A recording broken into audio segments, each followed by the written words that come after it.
You are richer than you think, and in this video, I'll show you why. If you are an author, podcaster, creator, visionary, heck, even if you journal, you own intellectual property assets. Today, we're going to talk about what those are and a simple way to organize them so you can find them, share them, and they'll have value for you. Hi, my name is Andrea Reindl. I'm a brand strategist and the founder of Legacy Creative. For more than a decade, my team and I have helped many authors and course creators design and build beautifully branded, profitable digital businesses. Today, I'm going to share with you an insider perspective on digital assets and a way to reduce some friction in your life so you can focus on what you're passionate about. As a creative visionary, you probably have gold laying around and you don't even know it. And if you work with clients as a creative, how you deliver your work product could be the difference between getting hired again or being ghosted and not knowing why. That's why what I'm about to share with you today is both the create for the creative visionary and for those of you who work as copywriters, graphic designers, project managers, video editors, or photographers in the creative industry. Not organizing your digital assets is like having gold coins in your house, but not keeping them somewhere safe. You probably wouldn't do that. If you have gold coins, you've likely got them stashed somewhere safe where you can find them again if you need them quickly and easily. Before we talk about organizing your assets, let's define what some of them are. Here are a list of some of the type of digital assets you may have. Of course, this isn't an all-inclusive list. It's just a list to get you started. And I wanted to get you thinking about the different kinds of assets you may have laying around. Let's start at the very beginning. Copy documents, the basics. Think about your copy documents as original files, all in one place, organized. This could include your blog posts, your email sequences, your book manuscript, your bio. You should have them all in Google Docs or Word Docs so you can find them, search them, and be able to re-find your content when you're looking for it. My favorite is a Google Doc. Of course, a Word doc is also an option, but I really like Google Docs. A great tip I heard years ago from Gretchen Rubin, author of The Happiness Project and one of the OG bloggers, is that she took every article or blog post that she ever wrote and copy and pasted it into one Word document. So later, she could easily search that document for topics and content that she'd written about in the past, making it easy to repurpose content. So smart, especially when you start thinking about all the time and money that goes into writing and editing and getting words ready for readers. You want to make it easy to find later. Pro tip, if you're an author writing a book and parts of your book are getting cut from the manuscript, no problem, cut them. Cut them from the book and then save them somewhere else. Copy and paste them into a separate document so you can find them and use them later. Frequently, they make great social posts or blog posts or something that you can repurpose later. Next, graphic files in the right format. And when I say the right file format, I mean reusable, editable files, like the source files. Sometimes we have clients send us a PDF of a file thinking that, yes, this is the file. It is a file, but it's not really usable. We can't repurpose it, we can't edit it, we can't slice and dice it. So really what you want to have with your graphic files are the source files whenever possible. Take those source files and put them in a folder so that you can find them later. This includes items like Photoshop, InDesign files, original artwork for your logo or infographics, high quality files of your photographs, anything that's a graphic file that you want the highest quality source file possible that you can get, store it and log it. I'm going to show you how to log it later. Next digital asset that you have, testimonials. Organized, all in one place with a method for tagging and finding them. These could include videos, Google reviews, screenshots of those Google reviews, Facebook reviews, screenshots of the Facebook reviews, written testimonials, photos of the people who are giving you the testimonials, endorsements from peers and their photos. Bonus, if you have a photo of you and the person together that's giving you the testimonial, even better. Reviews of your book on Amazon and screenshots of your reviews of your book on Amazon and other similar places. Think about your reviews on LinkedIn. Screenshot those also.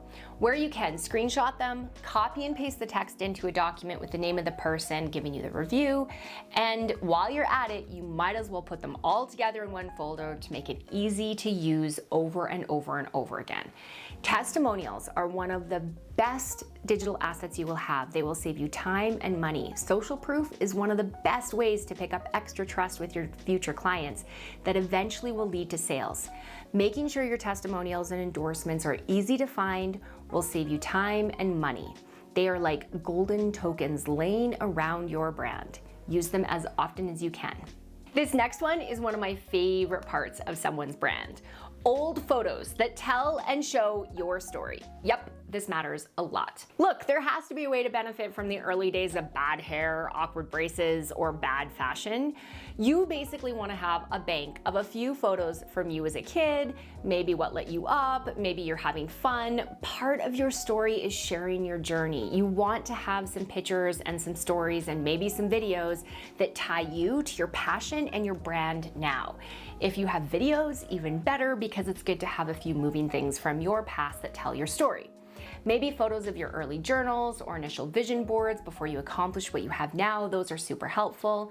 Any historical nuggets that can show where you came from before you ended up here are great assets to your digital brand.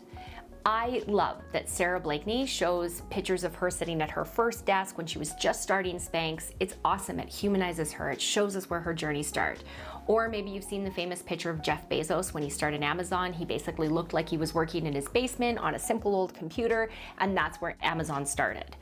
Maybe you won't be a billionaire, or maybe you will. Either way, the images that show where you came from and how you got to where you are an asset to put in your brand inventory, because the trip down memory lane builds trust with your customers. Get them, find them, catalog them. It's an important part of your brand assets. This one's probably obvious to you. Presentations, workshops, and handout materials. Now, this may include PowerPoints or something similar, workbook source files, and possibly even marketing materials for workshops or courses that you ran in the past. These can be repurposed and created into digital assets, maybe turned into a digital program. They're all something that should be added to your asset inventory because, frankly, they are assets. Again, here's another pro tip. Make sure you back this stuff up when you create it. A friend of mine years ago had her laptop crash and she lost all of her workshop materials. She lost her slide decks, her handout materials, her marketing materials, everything that she created from years of work, poof, gone when her computer crashed. She had 2 weekend workshops on that laptop that easily could have been repurposed into digital programs running on autopilot now, making her some extra mailbox money, but they all disappeared when her hard drive crashed. Of course, she could recreate it, but oh my goodness, can you imagine how much precious time that's gonna take? And it wasn't really worth it for her. All I'm saying is you should guard your work, back it up, and know where to find it. It's valuable, make sure that you treat it that way. Now, another one of my favorites, your brand guidelines. This, of course, is something I love to talk about on a regular basis, but how do you organize and create your brand guidelines so that people can find them and it makes it easier for you to do your work? Ideally, what you're going to do is document this in a book with all of your guidelines, what are your brand how-tos so that you can continue to create. This also probably has some graphic files like I mentioned before and some copy and paste Word documents so that you can reuse your core brand messaging. Now that you have an idea of some of your digital assets and what they might be, how do you organize all of them? Well, of course, there's fancy ways that can cost you a lot of money. However, my favorite is just a boring old Google sheet with some tabs across the bottom. It's an easy asset log. It links to all the places you have digital assets with a brief description of what each one is.